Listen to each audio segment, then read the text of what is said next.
Well, this is an interview that I've been really looking forward to for a long time. Today, we're going to go and talk to Alison Lindemann, and she's a digital marketing consultant from LA and California. Now, this is the first lady that I'm interviewing, and I thought what I'll do is I'll just Google one question. How many women are there in digital marketing? And the answer I got was 30% of the workforce. Now, chatting to Alison, she says it's not even that much. So I'm interested to hear, what we can learn from her. And for any one of you ladies out there who are thinking about digital marketing, this is going to be a good one for you to listen to. So Alison, thank you so much for giving up your time today. I know you have a busy day. Thank you. You start off so early in the morning. So tell us a little bit about why you chose digital marketing and a bit about yourself and where you're from. Okay, well, I actually grew up in the Chicago area, and I've moved around with my previous career, which landed me here outside of LA. This is where the corporate headquarters of that business where I spent my whole career, is located. I'm married. I have 2 kids, ages 19 and 24, so I'm pretty much an empty nester. I just kind of getting into why I chose WSI or why I'm doing what I'm doing. I had a really demanding corporate career, like a lot of people who are consultants now have had previously, but I traveled a lot with my business.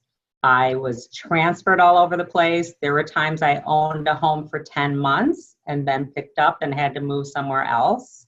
And then not coincidentally, my husband worked for the same company because pretty much that was the only place I was going to meet anyone because all I did was work. So at some point I got to a level in that corporate career, again, working with a spouse at the same place where something had to give. So we both had corporate executive level jobs. We both had to travel in the same schedule. So I just started realizing that my life was out of control. Nannies were raising my kids. I never saw even my spouse except for if I passed them in the hall at work. So I just started looking at other opportunities or things that might interest me. And that was a scary thing because I had worked in the same company when, I'm middle-aged or maybe past middle-aged. Everybody stayed with the same companies their whole careers. I worked there 17 years. I got that job right out of college. I didn't know what my value was. I didn't know what else I could do. I didn't know if anyone would hire me. But I started looking at what my interests were. And again, dating myself, the day I got my first AOL disc in the mail with American Online was a great day. So I was an internet junkie. I was fascinated with online. I was fascinated with, even from a marketing perspective, the day that PayPal came online and eBay. I literally imported things from Mexico and sold them when eBay first launched on the side. But I love them. I love the internet. And then also in my corporate career, I had a small stint for a year of a test job in my corporate career where I was moved from an internal job to a field job. And again, I didn't explain this, but I worked for Farmers Insurance, a big multi-billion-dollar insurance company. They had about 18,000 agents. So I tested a job where I got a group of agents. I had to move to Dallas to take this job, and I was measured on helping them grow their businesses, how to improve their client retention, and how to build in operational efficiencies into they were small business owners. So really, what you and I do now, very, very similar. So I ended up kind of pairing how much I loved working with small business owners with how much I loved the internet and how fascinating that was. And I came across WSI. It was a perfect fit. As you're speaking, I'm just reflecting on how similar we were. I was working in a bank for 30 years, and Mariana, my wife, was working there as well. And so we met in corporate as well, exactly the same. Francois.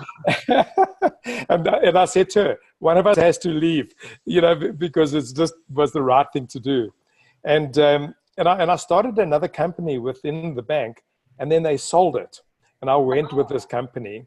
And 3 years later, that was it. I was without a job. They retrenched people, and I landed with no work. And then I said to her, you know, I'm like really disillusioned with that corporate. So I just finished a degree, and the internet helped me a lot. You know, I was an internet junkie just like you. Yeah. And then I found WSI on the network, and I said, you know what? Maybe this is what we should do. And it was crazy. That's very similar. And was your wife still with the bank? Yes, she was with the bank, and she stayed there. You know, when we started, well, you know, 15 years ago, well, it was new, and people weren't going to spend too much money on websites and that. So I just took no salary for 3 years. And I said, okay, you just look after us while she had the corporate job. And then after 5 years, we started doing so well that I said, I need someone of her caliber to be in my business. And that's how she started. And it was a big move for her to give up, you know, her voluntary give up the job while I had to get turfed out. Oh, that's a great story. And it is similar. Yeah. So, and the thing is, you wanted to go. So you obviously, anybody influence you, you know, to starting your own business? Because I looked at it and I was terrified. I thought, okay, I've been in a business, but I don't know how to run my own business. And I didn't have anybody to go with it. I just took a chance, you know, and I thought that will happen. But how did you, you know, what was your process, and who helped you sort of figure it out? And I was like you. I felt like I really didn't have a choice. And I mean, like some people today, unfortunately, that are experiencing the layoff, and they're really starting from a place of unemployment. It wasn't so much that, well, it wasn't that. It was though that I had been assigned to a huge project with my company to lead re-engineering of this corporation. And so the goal was to take 19 service centers and get down to a couple, and then eventually one. So we were, in a sense, re-engineering thousands of people out of jobs. And I was leading that project with another employee, along with McKinsey consultants, Ernst & Young, and a whole bunch of other highly paid people. So I could see the writing on the wall that when we went to implementation, it was going to be me. That was going to be my next job. And I didn't want to do it. So I did explain to you earlier that my husband worked there. I met him at work. But so did his father and his brothers and other relatives. So I married into a huge family, part of that corporation. His father had been agent of the year at one point. So while it was really hard for me to leave like that corporate family as big as it was, and I didn't want to disappoint them, my father-in-law was actually a huge part of why I considered being an entrepreneur and having my own business. And he, you know, that's the typical story, grew up with a 7th or 8th grade education. His parents died. He had many brothers and sisters he took care of. He opened an insurance agency. I mean, again, now it'd be 50 or 60 years ago. He's since passed away a couple years ago. He also was a very successful real estate agent, all of this in a tiny little town in Texas. So it also proves you don't need to live in Los Angeles like me to have a thriving small business. He was a musician. He had a band. He was booked out a year ahead. He was so philanthropic. He was so involved in his community. I mean, he was definitely someone I obviously most admired. And so just looking at his entrepreneurial spirit and the way he was engaged in his community was very inspiring for me. And I also, and you maybe can relate to this, Francois, I knew like in my house, 2 longtime like life or corporate career people, I was the person. I was the person that was the risk taker, that was excited to explore opportunities, not afraid to really, I'm not going to say fail because we all have fear of failure, but I knew of the 2 of us, it was going to be me that made the change. So. Yeah, I got the same thing. Mariana was the stable one in our things that don't. Yeah. She's going to hold Somebody's got to be, right? We got to go. But that's a good balance between the 2 of you. Yeah. So, like you, I've been in this business for 15 years now. It's amazing how quick it's gone. I can't believe it. Yeah. And I remember my first few years, getting in my car and actually knocking on doors, you know, trying to get new business. So obviously time has gone by and my day is quite different, but what is your typical sort of work week like, now that you established and getting full? I mean, I don't know that I could say there's anything typical, and I have a feeling, because I know you, that you're probably more administratively sound than I am. So I don't structure it really well. That may be a negative, but it's also what makes me enjoy it. So I don't necessarily have like one office day. Oh, on Mondays I'm going to be here and I'm going to take care of all these things, and maybe I'd be more productive if I did. But I do tend to let my clients have a bit control over my schedule, and I like the variety, but it really commands a lot of organization that I still work on to this day. Right. But I will typically, I'm a total gym rat. So I start every single day at the gym, almost no matter what. And then I usually go, start when my first appointment starts. I don't tend, my office is 5 minutes away from my house. Right. We're so blessed and so lucky that this is the kind of business we have. So if I have a morning appointment, then I can work anywhere. So I'll start at my house, then I'll go to my first client. And I'm sure, like you, Francois, so many of our meetings are online or at least on the phone. So while I like the in-person meeting a lot, and I think it's one of my strengths, a lot of it's on the phone. We actually save a lot of time. I can do twice as many meetings. So if I travel to the client, like, again, I'm located about 35 or 40 miles outside of downtown Los Angeles. Our clients are so understanding. They go in the same traffic. Nobody needs me to be there at 8 o'clock in the morning. They'll say, come when traffic dies down. So I might work at my house a couple hours and then head out to my first appointment. If I don't, then I'm in my office. Like I said, it's a couple minutes away. And I try to at least segment my travel to be around 1 or 2 days and then the rest be phone calls in the office. But like you, I mean, I live with my phone, I live with my laptop, I do work in my car, I do work at coffee shops. I need to be productive when I'm in between meetings. I work at my house, but back to the schedule thing, but I also travel. I travel personally. I have a son who plays college baseball. Both of them did, but one's still in college. I was in Monterey for 2 days this past week. I still did client meetings. So my business is wherever I choose to be. And sometimes it's at home, sometimes it's at my office, and sometimes it's by the beach. So that's the best part. That's the best part about this. Yeah. Once you can also educate your customers to use the technology, to do the meeting online. And they realize that, it can save them time and they enjoy it. And like you, I travel extensively, I travel around training, but I love, traveling around here in South Africa with my grandchildren and they have lots of holidays. So I'm either in a caravan for 2 or 3 weeks. I was fortunate in February, I just rented a place at the beach for a month. Wow. I said to Mariana, let's go try this out. It's 1,100 miles away from us. Wow. We had this wonderful view. We got a good deal because it was out of season. And we walked on the beach every day for 2 hours. Oh, I love that. And so what happened is we bought the place. So now we liked it so much. Okay, we're going to buy it from this guy. Wow. And so we're busy doing that. We're doing that now. So we're going to spend 3 months of the year on and off there. See, and you can do that with this business. And you can do it, and it's fantastic. So it's wonderful. So, one of the things is, you've been a top 25 revenue earner for a long time in our network, and we call them top guns. So I don't know what a top gun woman is, but definitely tell me a little bit about your top gun and also your highlights at WSI. Well, obviously I'm proud of being a part of that group. And in fact, I was part of the very first 8. I don't remember a couple of years ago or how long we've been doing that group. But,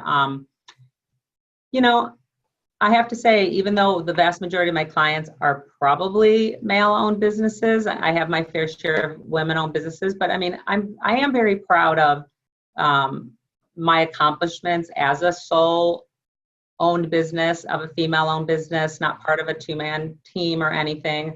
And you know, just I guess I'm trying to think why is that? But I actually feel like, and you and I have talked about this, that we have an advantage. Females have an advantage as a consultant. In sales, we have an advantage.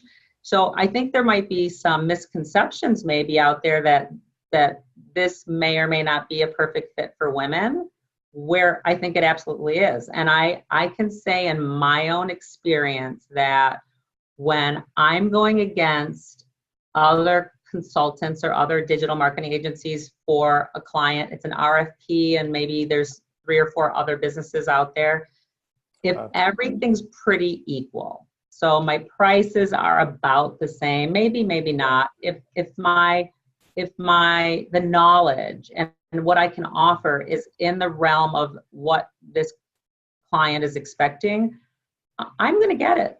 I'm going to get it over those other, usually male consultants.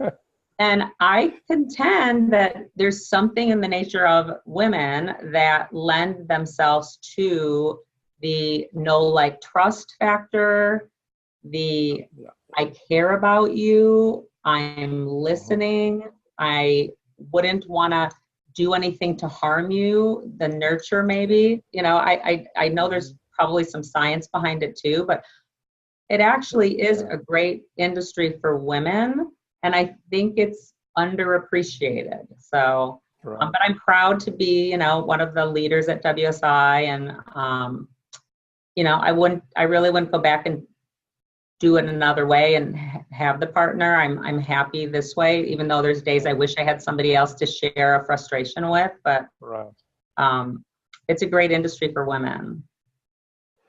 That's great. You know, the other thing I didn't tell you when I Googled how many women are there, it also came up and it said, and women are 11% more digitally proficient than men. so I thought, I didn't want to tell you that. So I'm going to have to act like a girl now if I have to win some business. But you know, that might be a bit speaking to administrative, and there's actually science behind, you know, that's the old like days of secretary, you know, that we're better at filling out paper. I actually don't think I am. I think I don't fit that mold, but I mean, that's interesting. And the thing is, as business owners, we can hire for our weaknesses anyway. So if you're not the administrative person, somebody else is. It's your wife or it's someone else. So that's the beauty of, we don't have to be everything to be good at this job. We just have to bring in the right team. Yeah, you're right. You know, I might look good administrative sometimes, but I don't like that. I'm forced to do it. I prefer the networking, the public speaking. You're way better than me, though. I know it. I've seen your program. Well, I'll tell you what, we all have obstacles in this business. And we faced many of them. And I like to listen to, you know, we've shared many of these that are top guns. And I mean, we've learned a lot from you and other top internet consultants. So in your time, you know, what obstacles have you found to be the most challenging in your business? Because I think you're still in the process of doing that, you know, getting it bigger. So you are faced with challenges. So share a bit of that with us. Oh, always. You know, I think, and you know, starting at the beginning, one of my, and you know what, I talk about a lot of my challenges because I really think it's other people can relate to them, and I don't want to, you know, I may have the revenue and have that some level of success, but I still am constantly challenged because a lot of it's just the nature of the way I work. But you know, I think I jumped in from an overhead perspective too quickly. And I try to tell newer consultants, you know, please don't do that. So I think your steady revenue needs to tell you when it's time to make the next investment. And instead, I got excited that first year when I figured out I can actually sell. I never wanted to be a salesperson. I don't even like salesperson. I'm just all I do is share information. I'm a consultant. you wanted to talk to me, you know, for the most part. That's even now. Of course, now there's no one you and I meet with that doesn't want to visit with us. And then I'm just coming up with things that I genuinely think will help you in your business. So, and if you're not interested, that's okay too. I don't mind that. I'm just looking out for your best interest. But I think once I realized, oh, I have that ability, I got all excited. I hired people. I got a pretty expensive office in Los Angeles and just put in, you know, too much in hard costs in my business when I really didn't have any long-term cycle to prove that this recurring, and back then, as you know, there wasn't a lot of recurring revenue we could sell either, but before a lot of the digital marketing, but I didn't have a pattern that justified the investment that I made. So that cost me a couple of years to catch up to the decisions I had made, you know?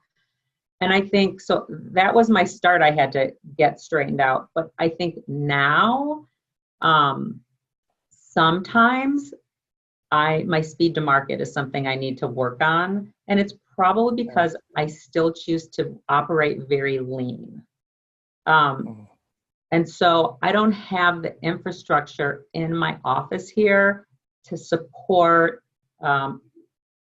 launching and onboarding tons of new programs constantly, or even vetting them. And I'm still, and I think you are too, I mean, because I choose to, I'm still the only salesperson in my business, and I'm the consultant. So every piece of new business, so to speak, every new client goes through me. There's a very rare exceptions, but and all the reviews and all the consulting and all the strategic is delivered through me. So that's a full-time job, but we're the business owner. And so I probably could use another level of support, maybe from an operational management perspective. And I have staff, it's very lean, but I think that at times there's things that I want to do that I struggle to execute on. You know, so that's still my same, you know, so I might to a bit stifle my own growth, but I also am in a really good place. You know, I pick my clients, they don't pick me. They're partnerships. I'm very close to them because I don't have other salespeople. I don't provide this customer service. I have staff for that, but I'm very engaged with all of them. I know them. They know me. There's a huge tie to client retention, but there's a cost to that too, as you know. So I don't have another person that works on client relationships. And so it takes up a lot of my time, but it also is where I get a lot of fulfillment.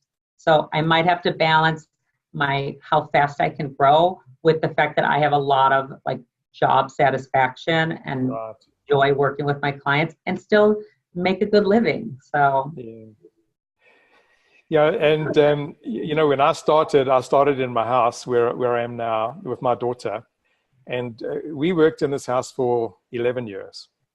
And one day I woke up and there were 11 people in this house coming here every day. and I'd get up early in the morning and there's still somebody here working. Another broken house do you have to have that whole staff of people? Yeah, it's big. It's this whole area here at the top. There's like office space for about eight people, but we were cramped with 11 people. And at that stage I realized, okay, now I can afford premises, right? And so we went out and we got an office a mile away. And we just finished 3 years, and I've decided to do away with the offices. And we've got 16 people, and I said to them, "You're going to all live the life that I'm living. Do whatever you want to do, but you're going to work from home if you want to work with me." And we in our second month into it, and it's actually amazing how well it's going.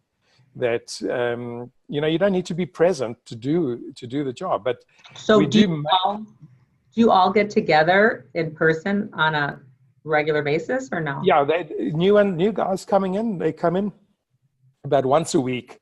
We'll sit and have a proper meeting and then they can work from home, but the office is there anytime that they want. Well, in another house that we have, we've got like 6 desks. So we said, not 11 people, only 6 people coming to work. You choose who's coming to work. And it's pretty interesting. that you can start to scale like that. But you bring a valuable point. And the way I grew my business was, I was mentored by some of you guys. When I say you guys, Americans, right? Because I'm in South Africa, and there was just nobody that I could, learn from. And Ron Edelman and Doug Schuss and a few of the top guys in those days, they took me in. I said, if I can get to America, will you just let me come to your office and just work with you? And they did. And every time I left Ron's place, I would come back and just double my team, because he would just leave me with such big ideas, when you just share. And I think that's what I found about this network, is the ability for us to share our experience, and we don't compete in that way. It's amazing. I don't know if you feel the same. I know girls don't always do that as much as maybe sometimes the guys do. Yeah. And, I think I think there's a lot of similarities between us, and the more we're talking, the more we're discovering that, not to mention that we started about the same time. Yeah. But what's interesting too, is that you've got this pretty large team. Yeah. I don't from a standpoint of, on payroll. So I only have several people on payroll full time.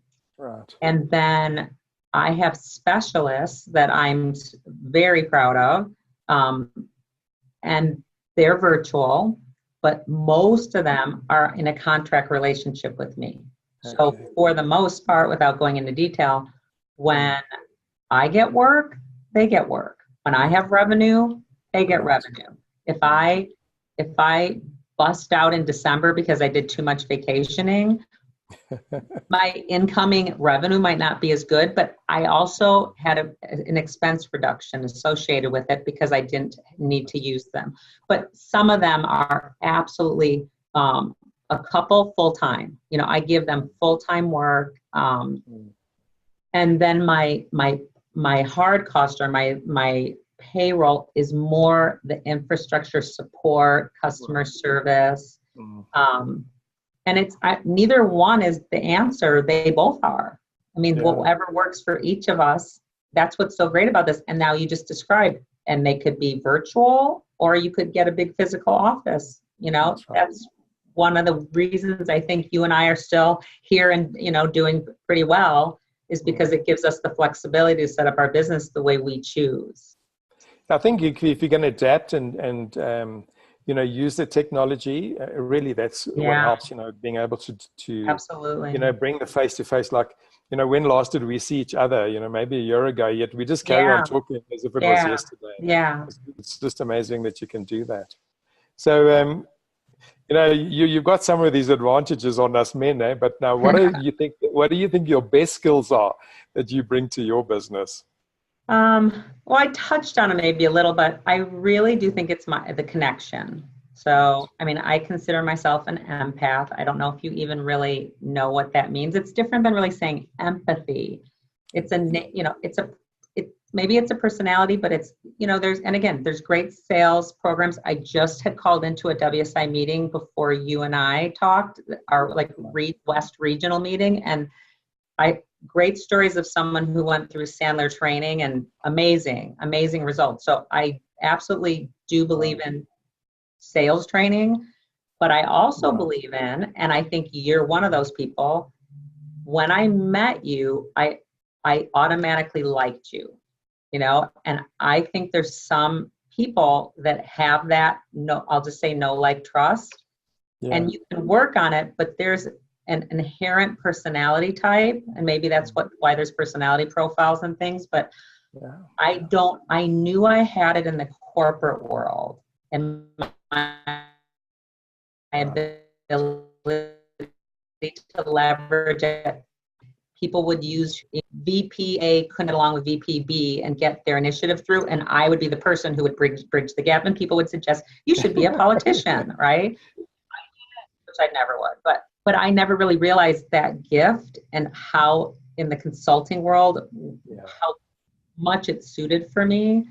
So I think, when I look back at what am I good at, is that it's so once I'm in front of someone and I'm the best in the small group setting. I don't think I'm a great speaker. I don't need to be a great speaker. I speak when I need to, but it's not my forte, and I don't run my business around speaking like some people do, but I'm really good in the small setting. So there's an immediate connection typically, and they know if you were to ask them, I care and I have their best interests at heart. I'm open. I'm not afraid to say, I don't know. I'm not afraid to say, I'm sorry. I need to correct something. I'm not afraid to say, this isn't working. Would you like to stop it? Or should we consider doing something else with that budget? So and that's obviously for you and for me tied to our client retention. So Absolutely. I can make a lot more mistakes than somebody who doesn't have that relationship with a client, so while behind the scenes, I have things operationally I still continue to work on. I realize I have a gift. I have a gift, and I have a passion, and I get a ton of gratification out of helping business owners. So from that end, I know I'm in the right job. If I could just figure out sometimes how to run my day properly, but I think my interpersonal skills and my ability to analyze and to make decisions thinking about the client are probably like my biggest keys to success. No, it's strange how similar we are in that space, because I know that people like me very quickly, and they tend to trust, and it's not something that I'm doing purposely. Just you. So I think I just like, okay, this is me, so this is good. I don't feel like a salesman. Just carry on. But I think the inner thing is, and you said it, I want to do the right thing for my customers. I'll never tell them the wrong thing. I won't sell them SEO when they should be doing something else. I'll tell them when to stop if it's not working. And I think that's because the client retention is the biggest success you can have. We've been 15 years now. If I have to count, and I've probably lost 100 customers in 15 years because they've moved on. I mean, I have more than 100, but I would have double the size of the business if I could somehow, keep it up. So it's really, when you stretch it, things do fall behind. So I've seen RCs have select few customers and do really well and enjoy themselves. So it's really good. So I've got some goals, and that's to travel all over the place, carrying on. But you've met a lot of those goals. I'm jealous. So what are the goals that you want to do in the next year or so? Yeah, well, my very short-term goal has been, and really this has been a couple of years in the making. So I had been in the same office space for 12 years.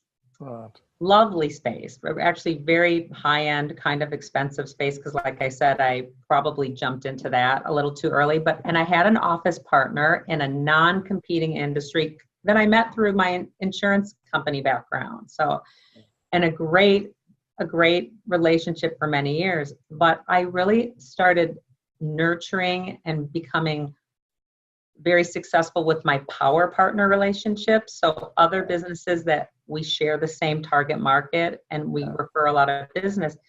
So I became interested in finding a way to actually office with those type of people, because I really thought there'd be a lot of synergies, and there are. So it was a huge leap for me. A year ago, I moved in with an IT company, and that's where I am right now. But I also was able to convince my longtime power partner, who is a traditional marketing agency, a graphic designer, amazing, came from Discovery Channel, super talented woman. And so she left her home. She was working out of her home, and she also came in here.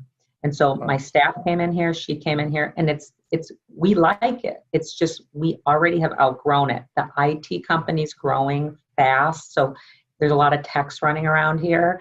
And we envisioned I'll say my partner, she's not a partner financially, but we share the vast majority of our clients now. But we pictured a more creative work environment, so a lot of open space, artwork, a little lounge area, just a different feeling when you walk in. And so while we're happy where we are, an opportunity came up for us to get this space And so while we all hate moving, and I had gone, like I said, about 12 years with the same office, we took it. And so a build out's going on right now. It's right down the street from where I am now, but that doesn't matter either. It's still a move, right?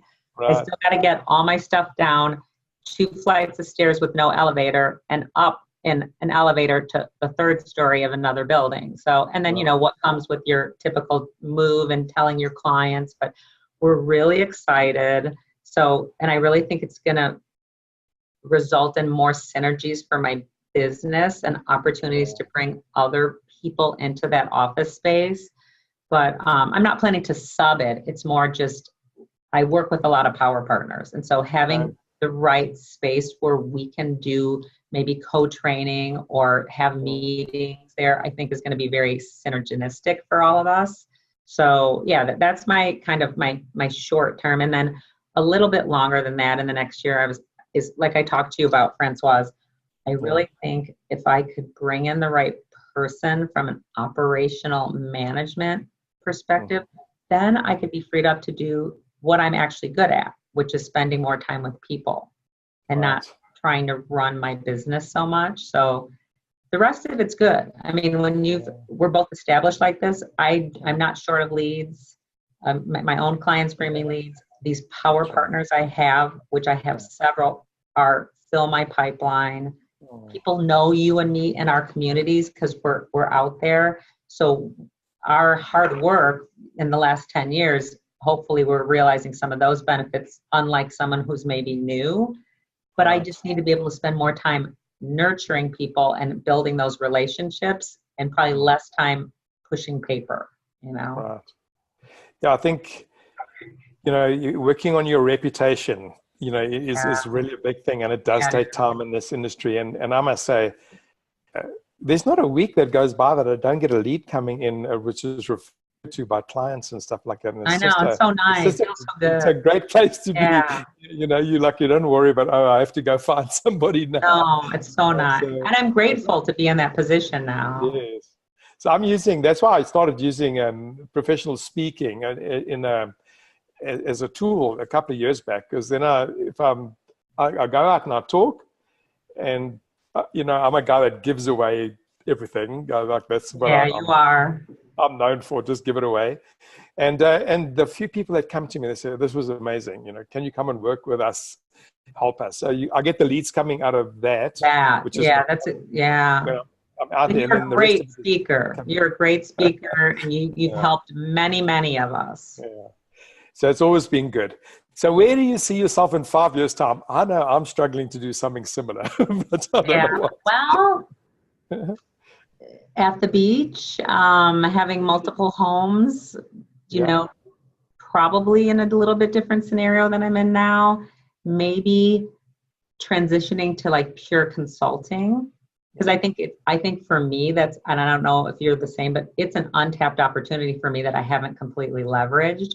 And I think part of it's because I have a really strong background in management, and obviously in doing this for 15 years, like you, and running at one point a huge section of the operations of my prior employer, where I've dealt with huge budgets. I obviously know how to read a P&L and manage to a P&L. And so there a lot of our clients, and I know it has to be the same for you, are regularly asking me to do things that are sort of outside the scope of what I do on a daily basis. But that's another opportunity for us. And it might be a way I can sort of, I'll call it like semi-retire and still be able to do things I love. And maybe I work with a smaller group of my clients or future clients that are larger, and I don't have the day-to-day, because I'm old. I started this, you know, I had a whole career. And now I've had another career. So, so I think in the next 5 years, maybe at 5 years, I start thinking about a transition. And we can with the kind of business that we have. That's right. I've been thinking, because I've been very much in a sales role as well. And I'm thinking, you know, my my customers are becoming much younger, and there's going to be we're not getting older. We're not getting older. They're just getting younger. They're getting younger, and there's got to be a disconnection one of these days, where you can't have this grandpa trying to sell to a 20-year-old. It's just going to be digital marketing. They're not going to really get it. So I've trained myself I can copyright just as good as any one of my copywriters. So I know I can go into the background. I can do SEO pretty well. But I'm also trying to work, even though I can work anywhere, I only want to work 3 days a week. This is what I'm targeting. I want to switch off, Friday, Saturday, Sunday, Monday. Like the computer doesn't come on. If I can get to that, that's what I'm aiming to do, and having, the team to run the business, then I think I'll be getting towards semi-retired, in that space. I don't really want to stop work. I love this, this learning. Yeah. But that would be a great balance to do that. Yeah. And the companies have taken me on as a digital marketing manager in their team. So I've been doing that as an outsourced thing. And it's like I maybe do two meetings a month, but I'm sitting with the CEO, their marketing person, and I'm part of their team. And it's such a wonderful relationship. It's that's great. Trust and everything that works with it. So I could do some of that, for a while. And my client, he said, "You're going to the beach again." He says, "Please don't start thinking about retiring because we still need you." But anyway, so there are new people that are going to consider coming into this WSI franchise. We found it. What advice would you give a new WSI consultant, someone who's thinking about getting in here? What would you tell them? Well, for sure, like I said, be careful about over-investing. Let your performance and your revenue dictate your next steps. For sure, and you kind of alluded to it earlier, Francois, is use the network. So, I mean, looking back, and of course it was 15 years ago, as you know, our training and the products we had to sell and things were 100%, 1,000% different. So we can't really explain that as much to the new person, but the network is more powerful than it's ever been. And you're the epitome of giving back. And I try to remember on days I'm really busy and a new person calls me, and which I always want to help. I'm just always time challenged. But I don't know what I would have done without a couple people when I first got started from the network, who are my peers. So use the resources, and someday they'll be like you and they'll pay it back or pay it forward. That's what it's for. I mean, that's why I know I stay. I stay because I know what I'm doing. I'm very solid and known in my area. And yes, WSI brand helps me too. But part of why I stay is for the network, for people like you, for things I can learn from other people who can give me a jump on something, for the products and services that WSI brings to me and I don't have to vet. So the new people need to leverage all that WSI offers, as well as all of us. And let us learn from the mistakes, because I've made many, and don't make the same ones. But call me so I can tell you what those are. I think some of us made the same mistake more than once. It's fun, but that's part of a small business anyway. So we're nearing the end of this now. So what would your personal motto be? Because I know some of us have certain things that we want to live. I mean, I don't know. I don't have any one that sticks to me, but it's like, do what you say, plan it and do it and manage it. I mean, it's not a motto, but I think what's really important is balance. I mean, and I know that's not completely answering your question, but if it's meant to be, it's up to me. But also, I've had, and you probably have too. I mean, I sold my soul in the corporate world.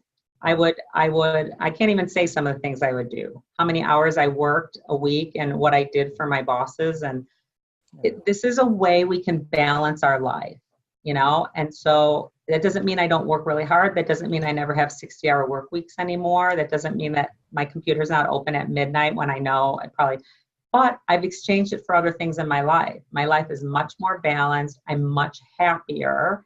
I don't have the regrets that I had before with my kids and, you know, just personal relationships and my fitness and how much I play tennis now. I played last night. But I mean, find a way to be able to balance all those things. I mean, and have a happy life.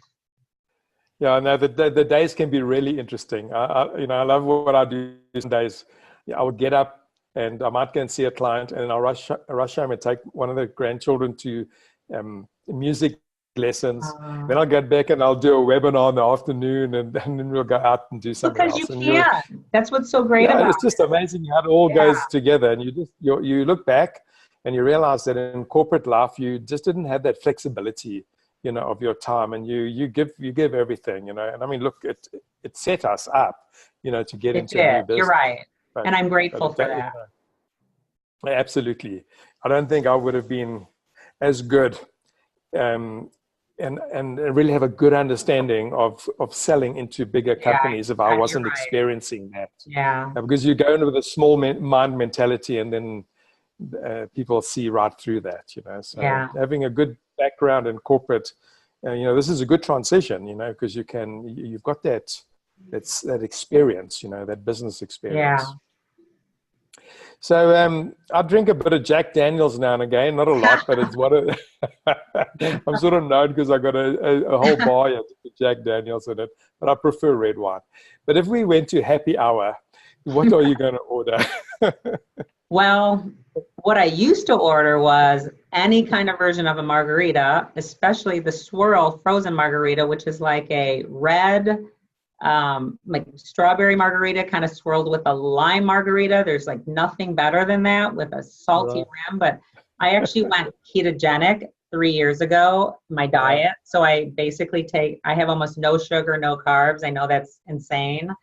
So, but you can still have a couple things. I can have tequila and I can have like vodka. So my typical drink now is maybe a double vodka with a bunch of lime squeezed into it. Oh, wonderful. That sounds good. So my version of happy hour. Now, you've just spent a good 45 minutes with me. If you could be anywhere else rather than talking to me right now, where would you be? Anywhere else. Well, far away, it would be Paris. And I actually had a chance. My first time I went to Paris was actually on my way to a WSI trip. Wow. I think were you in Barcelona? Yes. Yeah. So on my way to Barcelona for, I don't know if it was Top Gun or I think it might have been. It was Top Gun. I stopped in Paris and I saw the final match of the French Open tennis on my way there. So I love Paris. That's probably where I'd be, you know, if I wasn't sitting in my work here in LA, I'd be at the tennis court playing. Well, I can tell you, Paris, I've been, I think, 4 times, and it's my favorite city as well, Marianne, and I love it. And you know what happened today? I'm driving from a client, and my phone rings, and I see Ron MacArthur on my phone. So now, you know, the president, for real. So I'm thinking, I said, "Is this you, Ron?" Because we keep in touch. You know, after all, you know, the president of our company a while back, he says to me, "You know what? I've been thinking about you today because I'm going to Paris next week, and I'm going to eat at that restaurant that we ate at with all those crayfish." So he was talking about my most favorite restaurant, Auberge Dab, and it's an amazing place. And he says, "I'm going to phone you." So Paris is wonderful. Paris will never leave my bucket list. Any chance? Any chance? Fantastic. Alison, I've really enjoyed today. You know, talking to you, Francois. Thank you. It's been a lot of fun. Like it's dark, it's 20:07 at night. It's in the morning there with you, and I'm gonna have a so good much day, for sharing. You're gonna have a good night.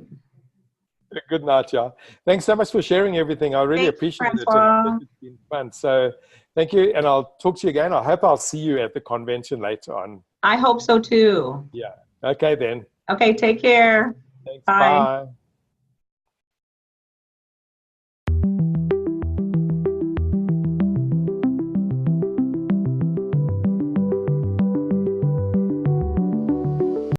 Well, good day, everybody. It's really exciting time for me today because I'm